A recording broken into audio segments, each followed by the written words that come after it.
Shalom bien-aimés, shalom frères et sœurs, avec vous le frère Régis ce matin pour ce temps d'exhortation. Donc je prendrai Exode chapitre 1 et je lirai à partir du verset 15. Je lis la parole du Seigneur. Le roi d'Égypte parla aussi aux sages-femmes des Hébreux.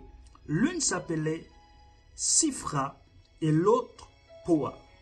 Il leur dit: quand vous aiderez les femmes des Hébreux à avoir leurs enfants et que vous regarderez sur le siège d'accouchement, si c'est un garçon, faites-le mourir. Si c'est une fille, laissez-la vivre.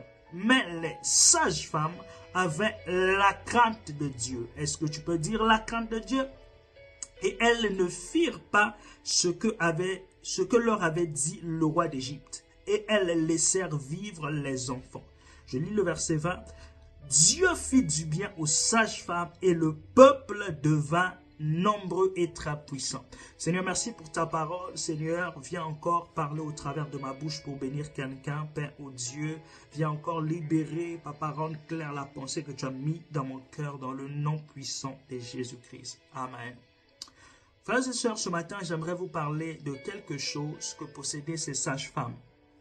Vous voyez ici, on sait que le peuple d'Israël était ici en captivité en Égypte pendant pas mal d'années et ils étaient tourmentés par le roi d'Égypte parce que finalement c'est un peuple qui est béni, qui va prospérer même en Égypte et il va devenir nombreux et cela va attirer la colère, on va dire, des Égyptiens, la colère du roi d'Égypte, le mépris, jusqu'à prendre des décisions horribles, des décisions qui poussent à un génocide.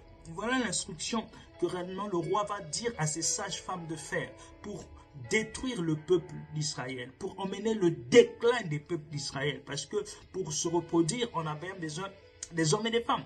Mais ici, le roi va dire non. Tuez les mâles, laissez vivre les femmes, parce que les femmes ne peuvent pas combattre, les femmes ne peuvent pas se rebeller.